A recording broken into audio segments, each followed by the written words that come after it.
whatever, it's money. We all struggle with it. We all Right. have it. We all have to deal with it. And I feel Yeah. like it's just like the most toxic relationship in our lives often, Yeah. because it's like so much weird shame and guilt wrapped around it. I don't know. I just feel like we should be able to talk about it. So I often Yeah. do. So in December, I was getting notifications on Instagram that people were posting their top favorite podcasts. And apparently, some people actually listen to this podcast and they like it. So if you're one of them, that's awesome. But one of those people I was DMing with, just saying thank you for, listening. And they responded back and said, I'm a total money freak. I love this stuff. I so love the podcast. And I was like, hey, I'm a total money nerd myself. If you want to come hop on sometime and chat, let's nerd out. And so LJ, who goes by 8.coins on Instagram, happens to be one of my favorite tattooers. I've followed them for years, and they just have such a cool style. Like, they bring something really unique. They're one of those tattooers that are really pushing the art form of tattooing forward. And so I've admired their work. They admired mine, and we hopped on, and the conversation was one of the most valuable ones I think I've had on this podcast. I had no idea. We talked about paying down debt. They had paid down tens of thousands of dollars in debt. We talked about how they went about doing that. And then the whole title of this podcast, that we were talking about the way they use every drawing, or a lot of the drawings that they do for tattooing, to create other merchandise and products. And we talk about how their motto is draw once, get paid 5 times. How can you do something once and then have that thing continue to make money for you? And so if those are topics that you're interested in, or you just want to listen to two money nerds nerd it out, you're going to absolutely love this episode, and I hope you enjoy. LJ, thanks for coming on the podcast, accepting my random invitation to come hang out and talk about money. Yeah, thanks for having me. It's nice to be here. I'm excited to, I don't know, see where this conversation goes. Yeah. We don't really have an idea of where it's going, but it started with you posting about listening to the podcast, and I think you said something about, you're like, oh, I'm a total money freak or money nerd or something like that. Mm-hmm. And I'm like, ooh, those are my people, Yeah. Yeah. I am. I feel like, it's not like the primary driver in my life, obviously. I'm, a tattooer and artist first, but I feel like, I kind of grew up with a lot of debt in the family. And I think I have a phobia that's like, stay away from that. Don't do that. And so, which, I paid off a lot of debt at some point, and that like changed my life a lot. So, well, that is a really amazing accomplishment. So Thanks. Just congratulations. If you're open to talking a little bit about that, I'd love to kind of explore like how that happened and how you got out of it, and what are the tools and mindsets and things like that helped you, if you're open to that. Yeah, no, I'm totally open to it. I feel like this was actually like a really interesting and kind of fun time in my life when I did this. I was married at the time, so I didn't do it completely by myself. It was the debt of 2 people. Sure. Which that has its own challenges in and of itself, like relationships and money. Absolutely. Yeah. But it was mostly student loan debt, credit card debt. Before tattooing, I used to be an architect. So I had a good 5-year degree of debt under my belt, and my ex-husband did also. So so we had a lot of student loans and just a lot of like normal debt, like very normal debt, student loans, cars, car payments, and what else? Like some credit card debt, not like a crazy amount. I mean, honestly, kind of a crazy amount. Are you comfortable sharing numbers and stuff like that? Yeah, also, totally. Like, if at any point you're like, hey, Ryan, I don't know if I want to go there, just let me know. And also, like, we can take stuff out. I just want you to know that you can always request, and I will always thanks. No, it's fine. I think we paid off something like, I want to say like $150,000 of student loan debt. Wow. And 2 cars and credit cards. So it was like years process. We put in like a lot $250,000 worth of debt. I mean, maybe. I don't know that I know the exact numbers, but it was a lot of debt. And it was Wow. like, it's the debt nobody bats an eye at, like it's like your student loans, your car, Right. your house. We paid off our house also during this time because it was like Wow. after the debt, we were crazy. We like couldn't stop. So Like, did you have to like sacrifice everything to um, do that? yeah, kind of. I mean, not.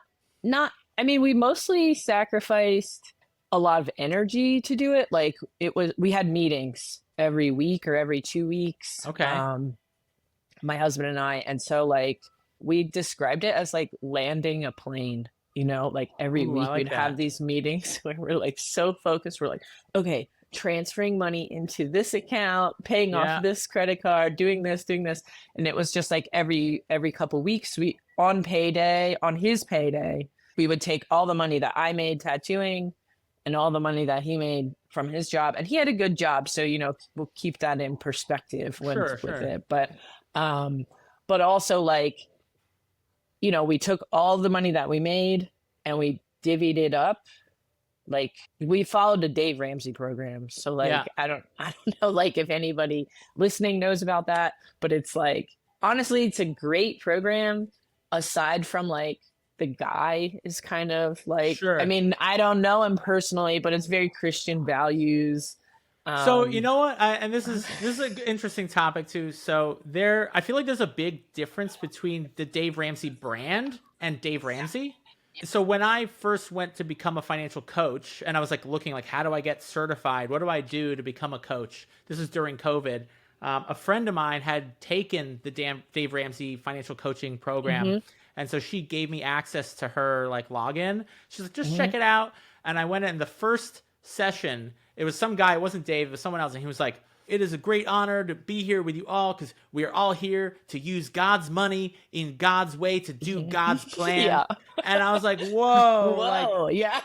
because like on the one hand, like I personally believe my money journey is a spiritual journey, Sure. but that wasn't the vibe that I was Well, and going that's for. like a difference between spiritual journey and like Exactly. God Hardcore journey for Christianity. people. Yeah, Yeah, yeah. actually, like the way that I ended up discovering this program was like really random.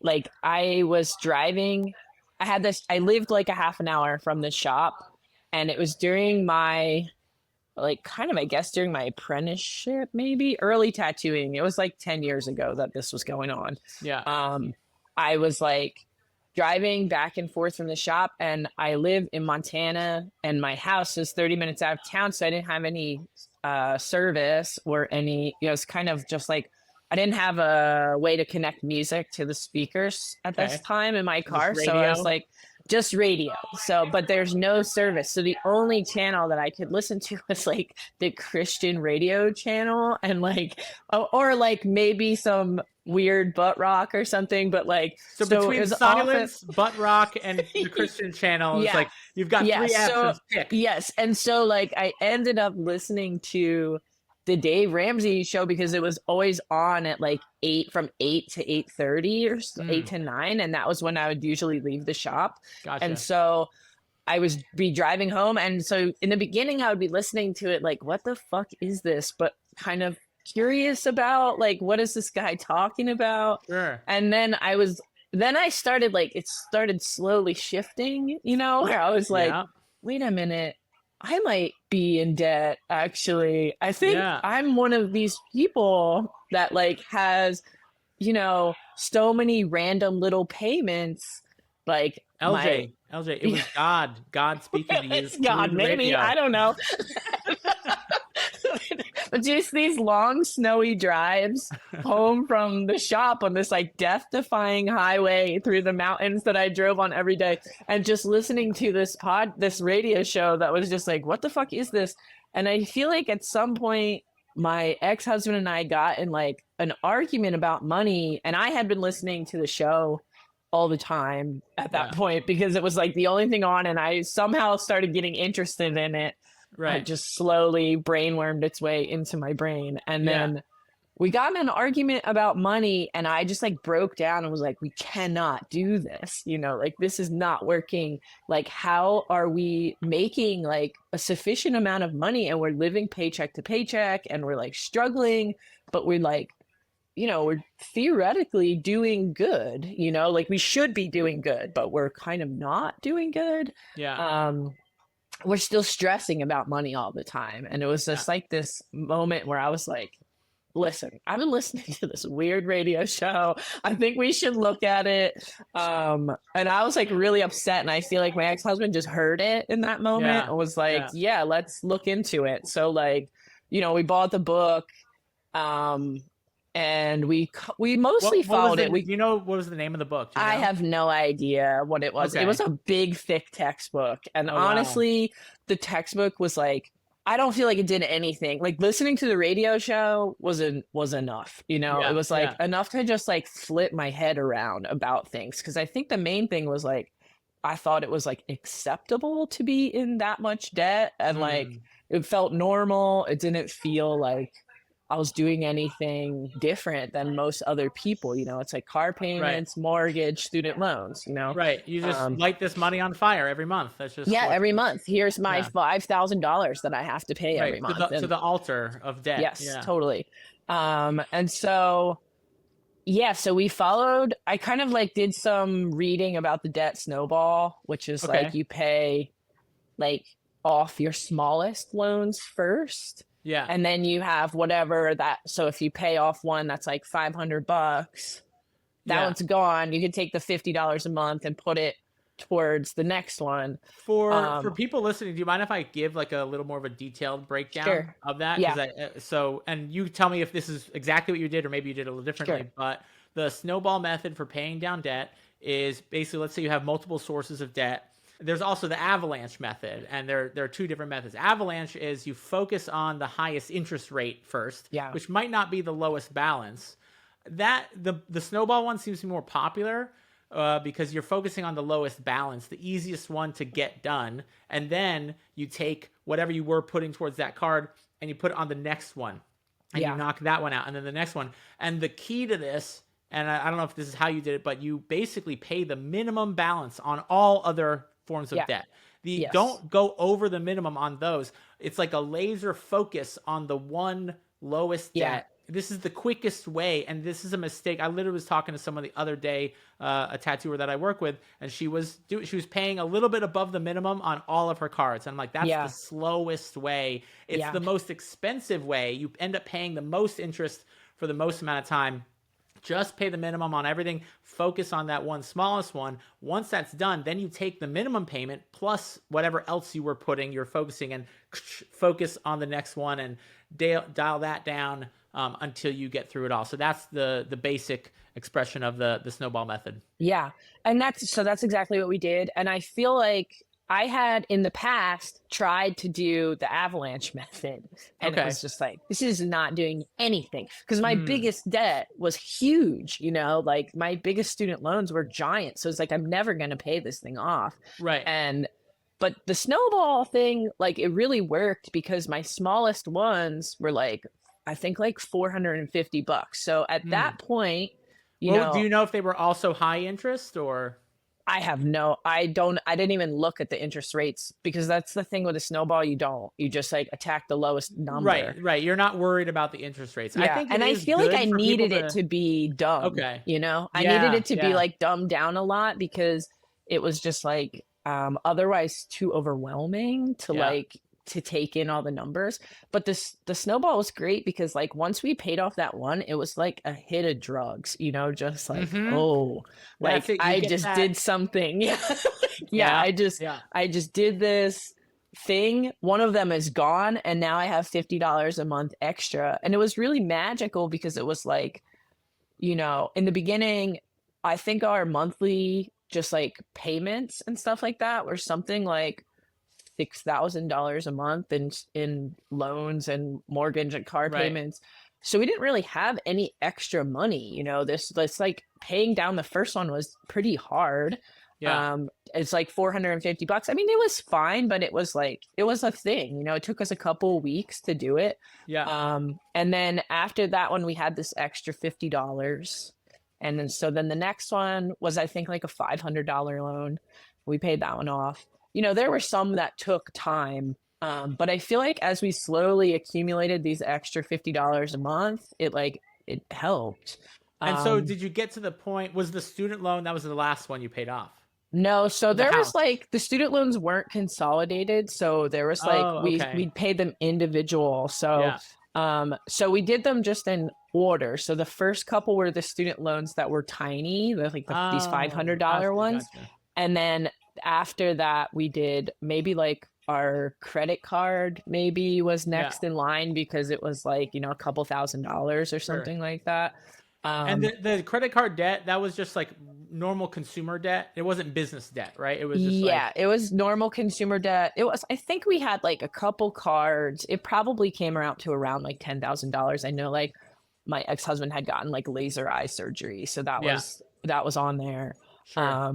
Just shit like that, like airplane tickets, Yeah. whatever, for tattoo conventions and stuff. Right, But I right. mean, maybe some of my business stuff was That's a in there, but write-off. yeah. So at this point, we're also separating.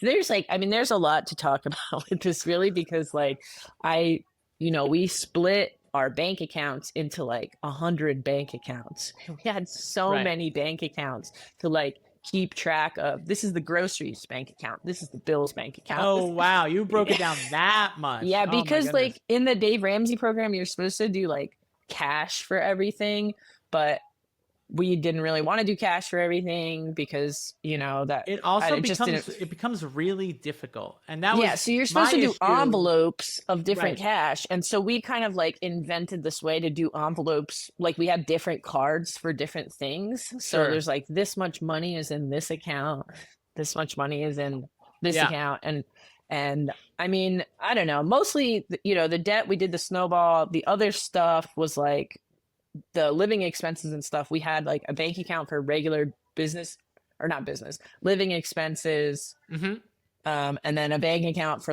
our bills that automatically withdrawed. Yeah. And I think we had an emergency savings account which had $1,000 in it, which was Right, right. scary to be having only $1,000 at that time. But Sure. that's part of the program, is you just take your savings and pay off your debt, and Yeah. yeah, which it all worked. So, I was pretty scared to do that at first, but What do you you know, feel the fear? What was the fear?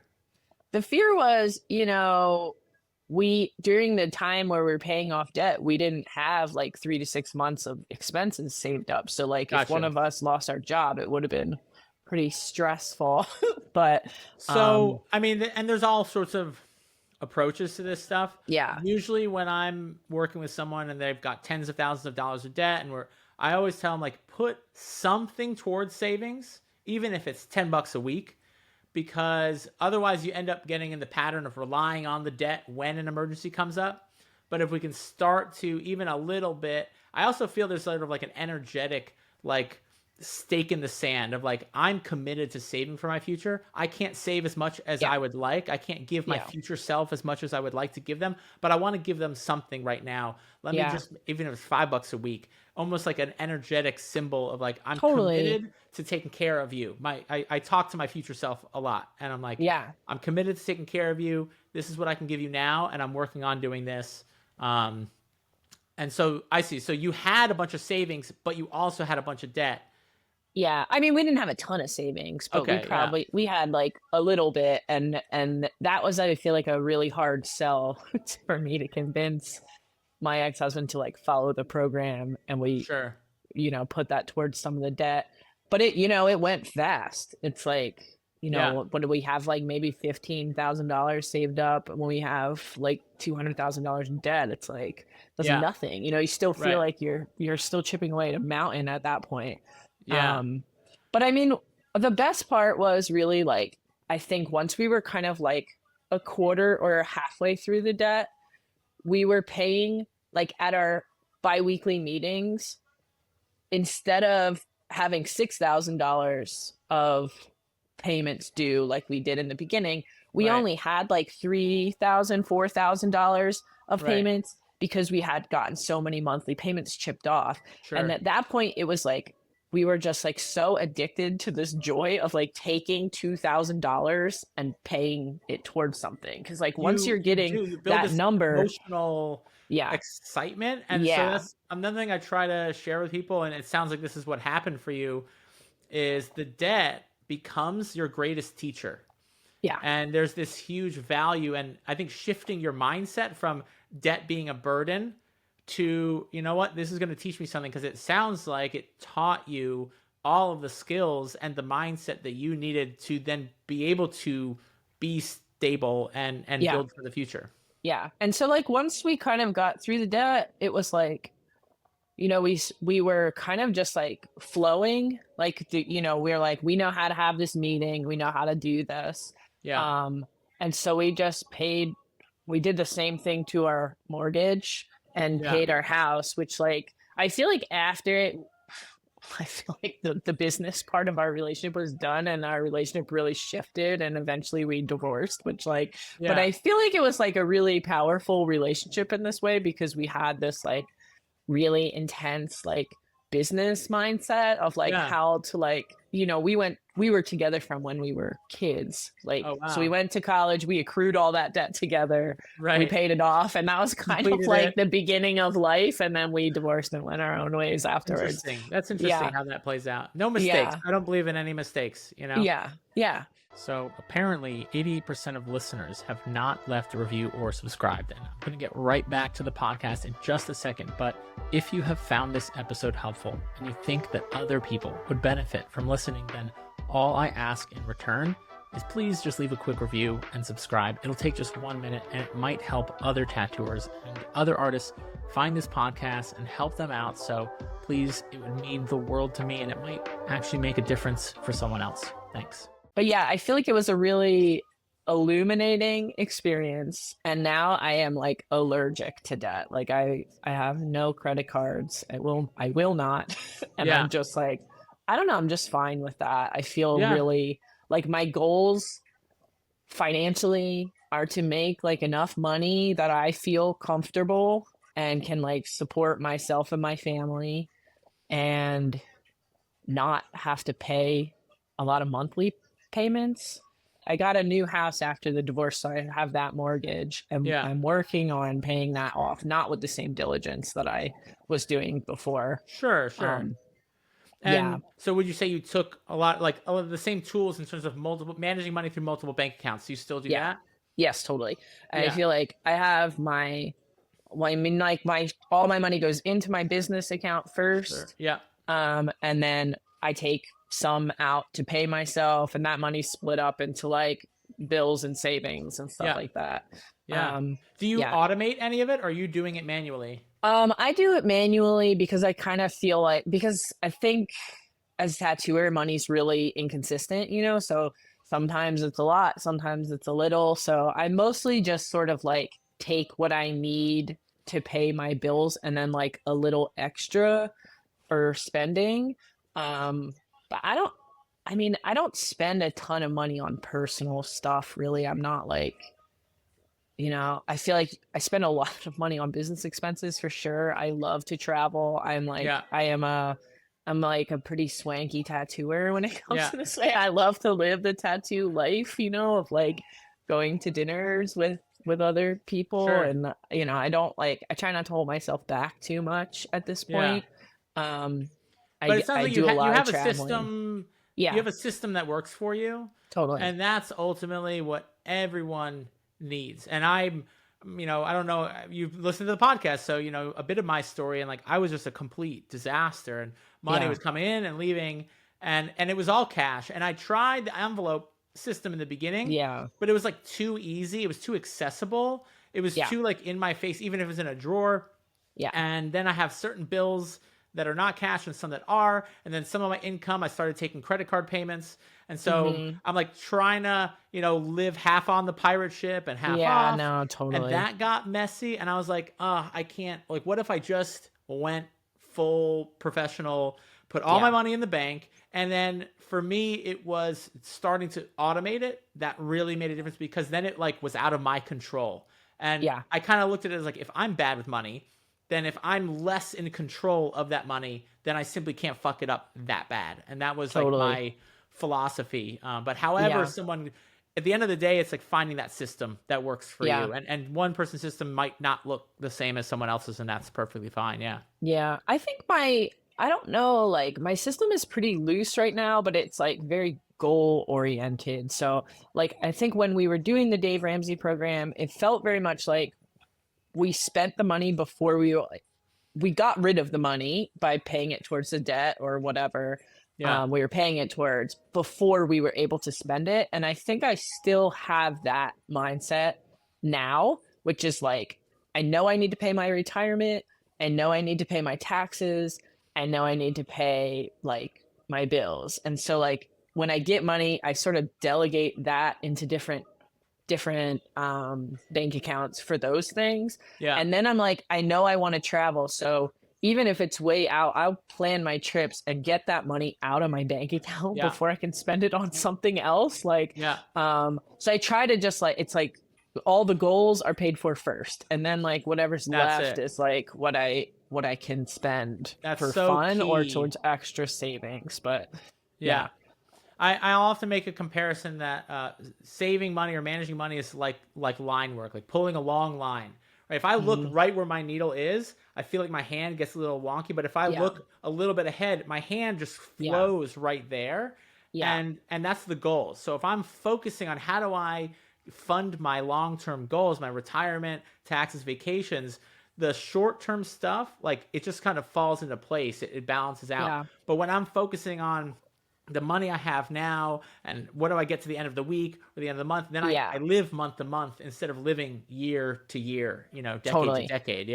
Yeah. And I feel like it was a pretty big shift. I tried for a while to be like fully piratey with the tattoo money. We all tried it. And it's a beautiful idea, but at this point I don't at all. Everything's through the books, and it's just like, I don't know. I just feel like it doesn't really work. It's like I can't pay it towards my long-term goals, like I can't pay it towards my mortgage. I can't pay it towards my retirement. It's just like, what can I buy with it really is groceries, and so it's like, I just don't really do that anymore. It becomes limiting. And I think it was like, as I evolved, as my vision for myself and the life I wanted to live grew, I just realized, oh, well, it actually doesn't serve me to not pay my taxes. Like if I want freedom and I want to do what I want to do in life, and the whole reason I'm not paying my taxes so that I have more money to do that. But in reality, I can't take advantage of compound interest in a retirement account or an investment account or getting a loan to invest in my business. And I know you don't do any debt. I've definitely looked at debt as like it's a power tool. So you can do a lot of damage. You can hurt yourself and others. But if you know how to wield it, you can also create magnificent sculptures very quickly. But it's a hard thing to learn that lesson. And I was like you, I was very afraid of debt. I actually never had a credit card until I was in my mid-20s. And even then, I never, ever took on debt. And it wasn't until I opened up my first tattoo studio that I got a credit card that was a business credit card with 0% interest for a whole year. And I used that to invest in the studio. I also had the savings. Like I had already built the savings. I think that's what's important, is to actually be able to have it, because like if otherwise, if it doesn't go as planned, that was it. It was like, I don't want to touch my savings. Let me take this, invest in the business. That way I know it's going to make more, or the plan is that it makes more money. But if it doesn't, I have the backup, and then I can safely leverage debt and use it in that way. Yeah, that's not for me. I'm like, it's not for everyone. Yeah. I think it's like, I'm also, it feels too risky for me. I feel like with my like love of wanting to like travel and go on adventures and stuff like that. Like, I can see it being beneficial if you're like investing in your business, but I don't know. I have a theory that I just want to try to make as little money as I need in a way. Like I think about how to make the money that I need for what I want to do. And I'm not like trying to make a lot of money generally. I'm trying to live like pretty minimally. I don't want to pay extra money to the government. I don't like what they do with it a lot of times. And so Sure. I definitely have like a, I try to just like make as much as I need to do my goals, and then like, and that's it. And then, I mean, I have my goals are very like, I want to retire. I want to have, Yeah. I'm paying down my mortgage, I'm like working on stuff, but Yeah. like, I don't know. I feel like I'm not just trying to make money, and I feel like I haven't really found anything that I need to like go into debt to do that with, I Sure. guess, And so another thing, when I was becoming a financial coach, I then looked into becoming a financial advisor and what is entailed in that. And that was a fun, chaotic journey. But I eventually became licensed, and I did work I was the only licensed tattoo artist and licensed advisor, I think, in the world at the time. And so much of that education is really about understanding people's risk tolerance. Yeah. And really getting that what makes sense for someone else in terms of levels of risk, whether that's investing or taking on debt for your business, is absolutely not appropriate for another person. And there's so much investment advice out there on the internet. Yeah. And people talk about real crazy things. And then you want to get in the whole cryptocurrency world. Yeah, a friend of mine told me the other day, he's like, "Oh, I'm kicking myself that I didn't get in on Trump coin because it went up from $5 to $65." And I was like, dude, like, why? Why the fuck do you give a fuck about that? I'm not losing an ounce of sleep because I didn't invest in Trump coin. Like, I promise you. Yeah. People do some crazy things. And so, yeah, just kind of really understanding if there's a level of risk that you're taking and you're losing sleep over it, it's too much risk. Yeah, that's totally. too much risk. Yeah. Yeah. Yeah. I don't know. My overall goals is to mostly like have to pay the least amount of money every month. Like this is my Honestly, big goal is like, if my bills are like at a reasonable amount, like if I can not have a car payment, not have any housing payments, my goal eventually is to own my house and build a building for my tattoo shop, maybe on the property, or own the property that I just don't want to pay any bills. And I feel like this is how I'm going to retire, is like, I have to pay my electricity, and like, I have enough money saved up to pay my electricity and to pay for my food, but, and to like live a good life in between, is mostly the desire. I've always been like, really interested in pushing myself, saying how much money can I make? I'm excited by the idea of making more money, and I could use a little bit more of like, how do I simplify my life? Because it's almost easier to simplify your life and not need as much money than it is to make more money. Totally. I mean, I'm caught in this trap, Yeah.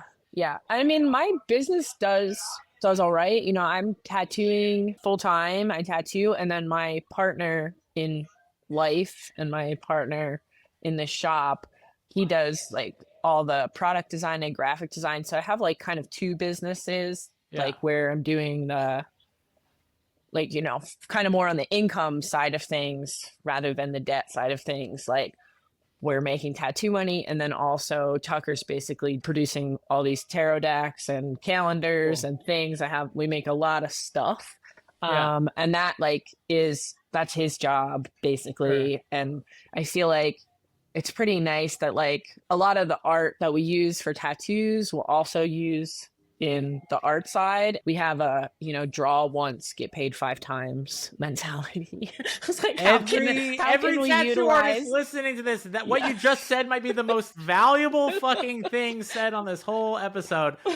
How can you draw once and get paid 5 times? I love that. Yeah. And so that's a big motto, is like, how can we reuse tell me more about that stuff? How do you I mean, it works in 2 different ways. Like, it can be that the tattoo is first, and then, we take the flash and we've used it for like calendars, prints, stickers, tarot cards, whatever project I'm working on. How can I recycle the artwork and bring it into something else? And then the other way also is like, if I'm drawing for like the tarot decks that I'm working on, or some of the paintings I'm working on, how can I get paid to tattoo those also? Like those become my flash.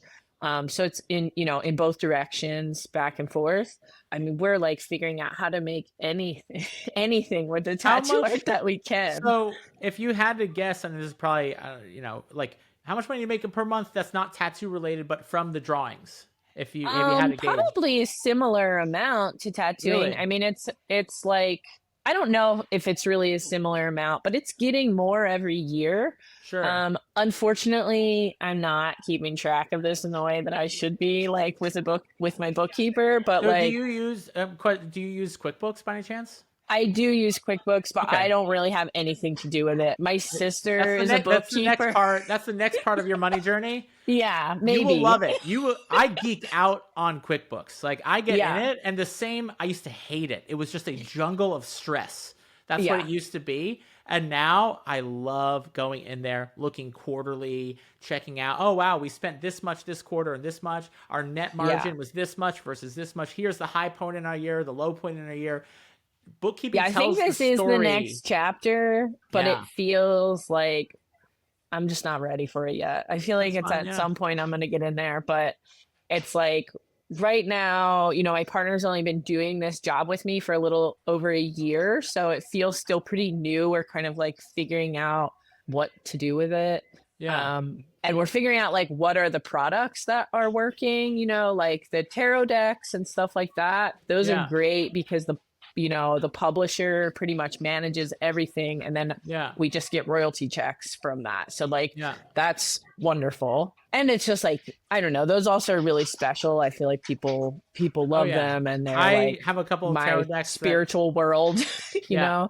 But we're also doing like a zine, like a quarterly zine and art box. That's a good recycle tool that we've been doing. And I feel like, we got maybe like 50 people subscribe to it, and so we just mail out a little zine that we put out, and a lot of times it's like a coloring book or a ritual book or something like that. Very cool. Often a lot of the tattoo flash or stencils get recycled into the graphics for the zine. That's awesome. You really have a beautiful entrepreneurial mindset around this, but it doesn't sound, like we said in the beginning, money is not and should never be the most important thing in your life. But if you can it's really not. Work with the energy of money, create a partnership, a friendship with the energy of, so like a question I ask people is like, if money was a person and you and money were married, how would you describe that relationship with that person? And so like maybe back in the day, or as you were taking on debt, how would you describe that relationship with that person called money? I feel like before debt, I was like, I didn't understand it. It was like, they were like a mysterious person that, maybe you would flirt with them. Right.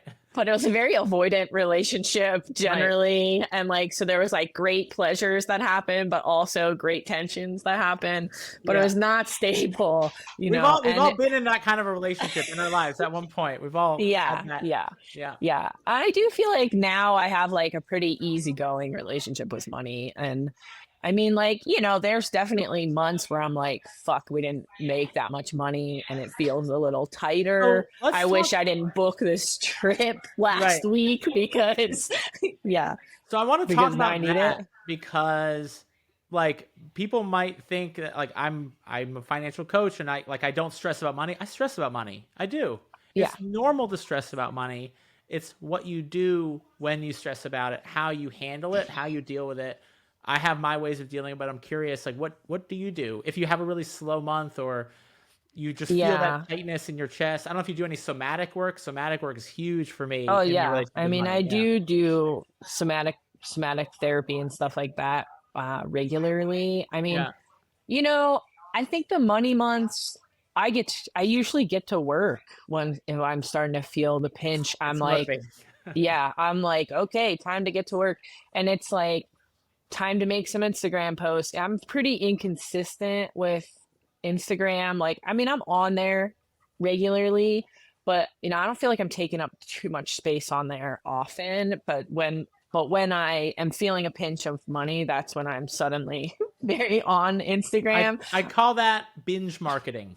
Yeah. Yeah. Yeah. I'm doing binge marketing. I feel like my newsletter is really great for when times are feeling harder because I have, spent the past like few years really building up a big newsletter, which That's is really awesome. wonderful because How it's like regularly are you sending out newsletters? the newsletter is like really pretty inconsistent, I'd say. I try to send it as little as possible. So like when I open my books, I'll send out, I usually do that through the newsletter, and that's like, I don't know, once every season or something, I'll do Okay. book opening, but then I'll also maybe once a month send one that's just like, hey, here's what's going on in the shop. Like we're doing bolo ties and Right. zines and stickers this month. Do you Like, do you want want do to you want buy to any? would you want a little newsletter tip? Sure. I'm going to get right back into it, but real quick, I wanted to let anyone who's feeling uncertain about your financial future know that one, you are not alone. I speak to hundreds of tattooers and artists, small business owners all around the world every year, and it's very common to feel overwhelmed, confused when it comes to saving, investing, taxes, and all that stuff. And two, if you're looking for help with this stuff, I want to make it very easy for anyone who is serious about taking control of their financial future to book a one-on-one call with me and get clear around what actions you can take to build financial security and freedom. So if you're interested in that, or you know someone that might be, you can hit the link in the show notes below to book a one-on-one financial future session with me personally. Now, I do charge a small fee for this, but I want to make it as accessible as possible. I also want to note that I take about 5 or 6 of these calls per month, so availability is limited, but I would love to get to chat with you and see how I can help. Would you want a little newsletter tip? Sure. So the more consistently you send it out, we're always worried that we're going to bother people, but the more consistently you send it out, and when your newsletter isn't like, hey, buy my thing, right? When it's like genuinely a check-in and there's some value there, there's something curious or interesting we're bringing, and then maybe in the bottom there's a like, hey, if you're interested, here's a flash sheet or whatever. That's the best way to do it. But the more consistently you do it, the higher the open rates will be, because people tend to open, if they've opened it before, they tend to open it again. And they've done these tests where they're like, how many newsletters is too many? Like, where does the return stop, and is there diminishing return? Yeah. Apparently there isn't one. They've literally tested, companies would test out doing 2 or 3 newsletters on a day, every day. And they found that the people that would unsubscribe were just never going to work with them anyway. And the people that wanted to work with them liked it, read it, they would eventually end up working them, and that there was never an amount that they would see a lower return on. Just a fun fact, an interesting. Now, I'm not telling you to send out 3 newsletters every day. Don't do that. I mean, it's mostly it's like at my capacity, or it's at, the whim of my capacity that month or whatever. Because I feel like usually once tattooing a month, is I like, actually think is a fantastic cadence. I feel like once a month is my goal, but there's definitely months where it doesn't happen because I'm doing stuff or whatever. And I feel like it's kind of a tricky part with my relationship with my partner is they're doing a lot of the work of the business work, not the tattooing stuff, but the newsletter and the Instagram stuff, I feel like is something that I believe has to come from my voice. And so like, it is really kind of at the whim of how busy I am, but a slow month is a great time for this kind of stuff. And so like,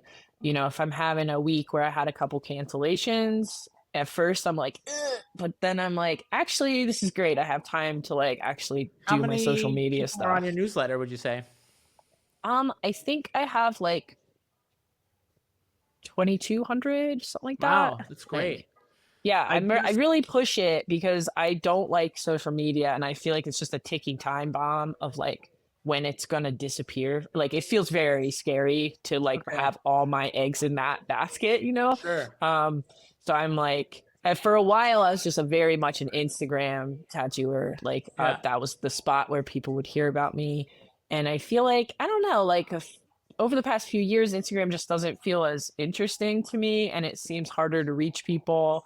Yeah. So I'm like really pushing to be like, find me in this other way that I have a little bit more control over.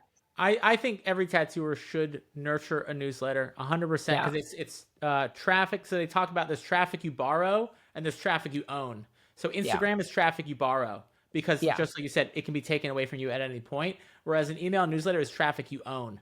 And so Yeah. the goal is to take the borrowed traffic and get them onto the owned traffic. I was Yeah. just talking with Squire Strahan. I did a Mhm. podcast episode. He said he posted on Instagram 4 times last year, and all of his Yeah. bookings happened through his Yeah. email newsletter. Yeah. Yeah, I do most of my bookings through the newsletter. I think it's like, I don't know. It feels also easier. I have to put it in 5 different places. It's just like, here it is. For a while, it was like exclusively restrictive to the newsletter. And that was why I was doing that so that I could build a newsletter. Yeah. Like if you want to get on the books, you have to be signed up for the newsletter. Right. At this Right. point, I'm a little bit more loose about it, because I feel like I have the newsletter at a place that I feel pretty happy with. Yeah. That So I makes don't feel sense. like I need to like hold it hostage and like, if Yeah. A you want something, you have newsletter to go is this way. it's not going to reap the quickest returns for a tattoo artist, but it will give you some real longevity and some real security in the long run. Yeah, and I don't know. I think it's better than like, now that it's built up with having a few people on it, it seems better than Instagram for me to post about last minute openings or something like that. They definitely fill up faster through the Yeah. newsletter than they do when it's on Instagram. And I don't have to do like all the communication in the same way as I do on Instagram. It requires a lot more like talking to people. As a newsletter is like, here's the button to book a tattoo. Click Yeah. it if you want Yeah. to, which feels nice. Yeah. But I love seeing, I mean, you definitely have this.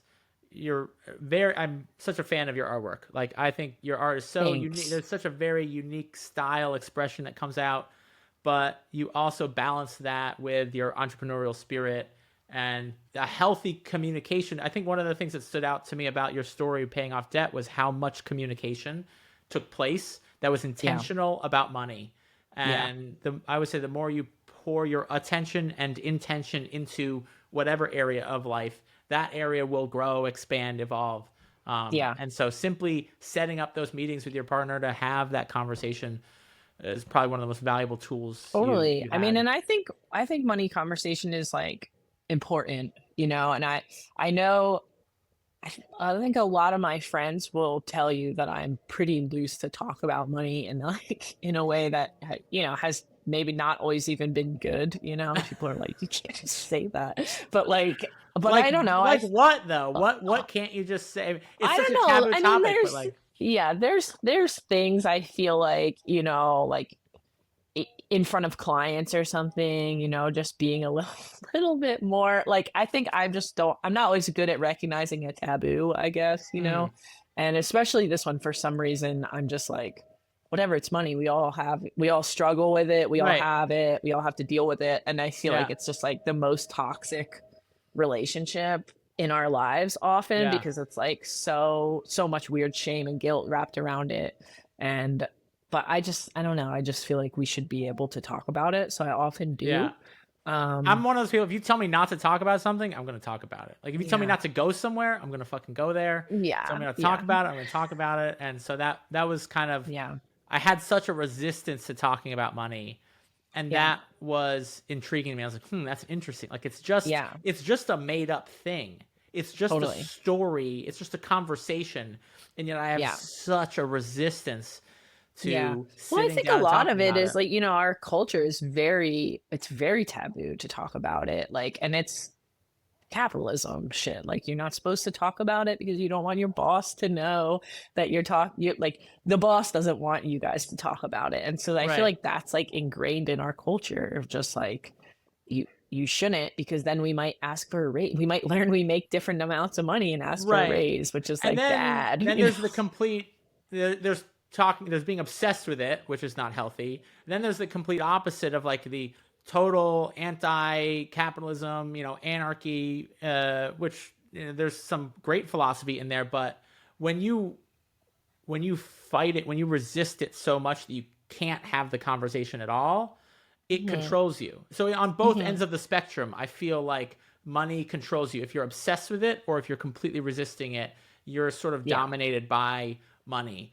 Yeah, well, it's part of society whether you resist it or not. Right. And it's just like really hurting kind of hurting yourself if you refuse to acknowledge its existence, you Yeah. know. Yeah, I've been doing outside of money world a lot of work in like talking about things that are hard to talk about, Yeah. like going to adult children of alcoholics meetings Yeah. and stuff like that, which Yeah. is a Yeah. lot of a lot of people pleasing stuff. And so like finding that feeling that's like ugh, the resistance, and like actually bringing it out into my reality rather than like pushing it into my lower back and having problems or something. um, so Right. yeah, so I've been doing a lot of work on that, and I feel like money is definitely one of those things where I have to be like, oh, we have to have a talk about this. And especially like I work with my partner, we have Yeah. to be able to talk about money and have to be able to talk about like that icky feeling of like power dynamics and things like that happen. And especially also tattooers, we all work with our friends. We're all friends with our bosses. There's like so much that like we can gain from having open, fluid conversations about money. Yeah. And, in my past have definitely struggled with like relationships carrying on through money because it's like, maybe not seeing power dynamics that exist, and like how do you recognize that in your friendships, Yeah. because otherwise it's we ruin our relationships by not being able to talk about things. Totally.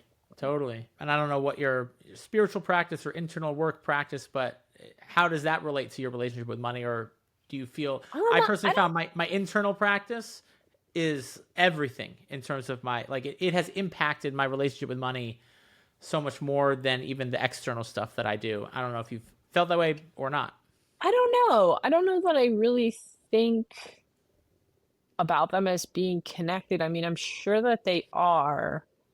um Sorry, I'm just gonna think about that for just a Yeah. second to see if there's anything in Well, there. because I always found it interesting, like anyone that has whatever their personal spiritual beliefs are, it really does encompass every area of our Hmm. life, right? There's not a area of my life, my creativity, my health, my relationships, and then it's like, oh, but money, like that's not Yeah. spiritual. So So like, I guess it does. I don't think I would lump it in with my spiritual practice, but maybe I guess this is kind of spiritual. I think it's more my values on life. And I think this gets into like some of what I was talking about earlier, where I like try to make like as little as I need.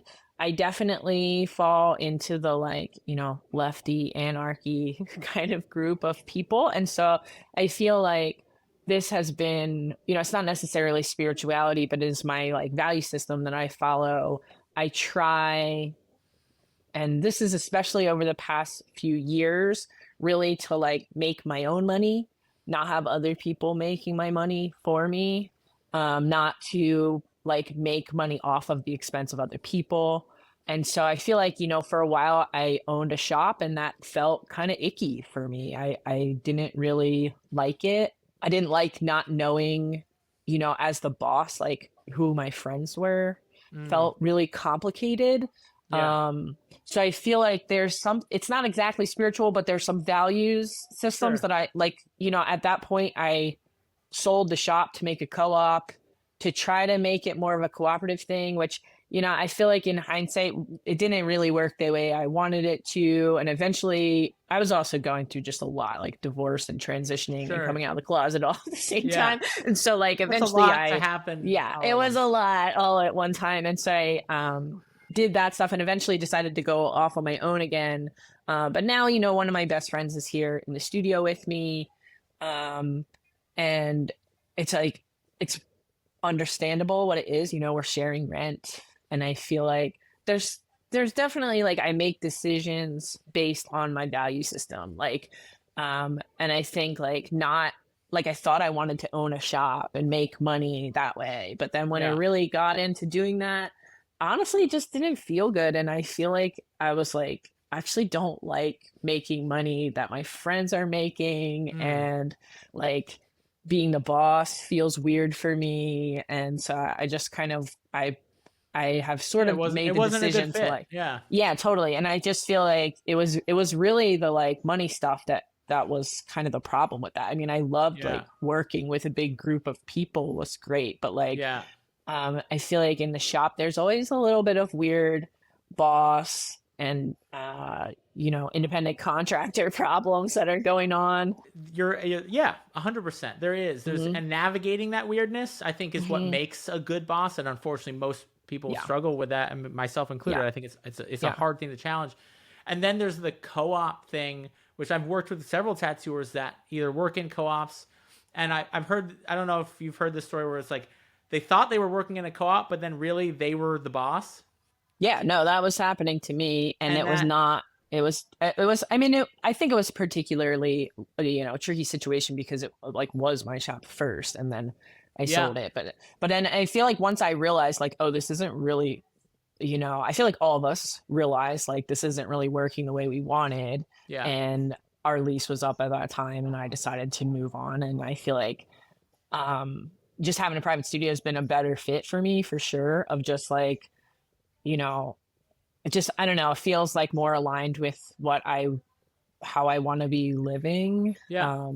generally. It gives you more um peace. If it gives you more yeah. peace, it's probably a good Yeah. thing. Yeah. Yeah. I Cool. think that's kind of the way. It's like maybe making more decisions based on my values. I think also, like, I have a lot of those relationships continuing in my private life also, because I own my house and my partner and my best friend also live with me, but they're not part of the ownership.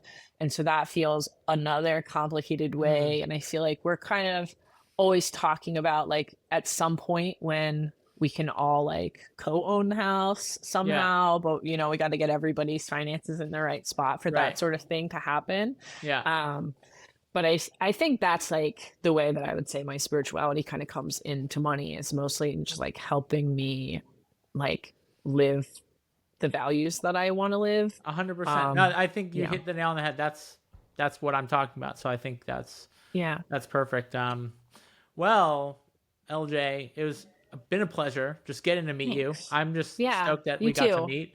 Yeah. And sharing your experience with others. If something I like to ask people is like, if there was one piece of advice that you could give to tattooers, maybe you could have it sprayed on a billboard or something somewhere. What would that be? I mean, I think maybe it would be draw once, get paid 5 times. That might be the title of this Yeah. episode. So Yeah. See yeah, how you can do that. and I think that And starts like with a also mindset. like Yeah, only do as much as you can handle, yeah, like, yeah. I'm a very I've done many burnouts in my life, Sure, and that's then how we it's learn. constantly this like reining it back that has to happen. So Yeah, I think the draw once, get paid 5 times it starts with a mindset. It starts with like, all right, this is my goal. This is what I want to do. And then it's like, well, I can do this, and then I can do that, and then you don't just do it. It's not like, okay, now I'm gonna do this. So I'm sure that was a journey for you, yeah, yeah, and totally. you didn't. I'm sure in the beginning you tried it, something didn't work, but you didn't Yeah, stop there. You kept at it, yeah, and I think yeah. that's also a big It's part of it. t-shirts. T-shirts is the line. I'm not doing Yeah. that. Yeah, I have to do like all the sizes. It's so much Okay, so you inventory. don't recommend t-shirts. Okay, I thought you Yeah, were no, it's recommending not t-shirts. No, t-shirts. No, it's it's not not. t-shirts. I feel like t-shirts are like a weird, unless you're like maybe friends with the printer and they like can Right. Or you manage do a things in a way. direct, there's like a direct print Yeah, thing, but direct to them maybe. Yeah. yeah. But I feel like t-shirts are where I draw the line, because I'm like, it's not worth the money. They're just like, if you see me doing a t-shirt, that means like I really decided I wanted to do a t-shirt and Right. it's like a special event. But usually I'm just like, I wish I had the capacity for it, but for some reason they drive me insane. The What are sizing. the tarot decks, the hot sellers, the calendars, The the tarot decks are zines? the best because the publisher does everything. So I Sure. don't like, I just drew it, and now Right. I'm literally just like, the publisher does all the marketing. I don't have to do anything for it. So Yeah. those are It's literally incredible. passive income. It's passive income. Yeah, it's Amazing. the That's best. Yeah. legit I passive did income. my tarot deck like 2018 it got published, and I'm Yeah. still just get money every 3 months for it. And so that's like Amazing. really lovely, and that's a That's project rad. I did when I was an apprentice. So that's like pretty Wow. weird, That's Yeah. cool. Very Yeah. cool. Yeah, those are the that's best. what's going on the billboard. Yeah. Thanks. Love it. Cool. Well, this was great. It was nice to meet you. Yeah. Thank you for being generous with your story and your time. And Yeah, I wish you all the best. Maybe our paths will cross again sometime. I'm sure they will. All right, if you found this episode helpful, one of the best ways for you to help other artists is to share this episode. Leave a review and subscribe. It helps other people find my channel, and you never know what a difference it might make for someone else. Plus, I will forever be grateful for your support, so I just want to say thank you and have a great rest of your day.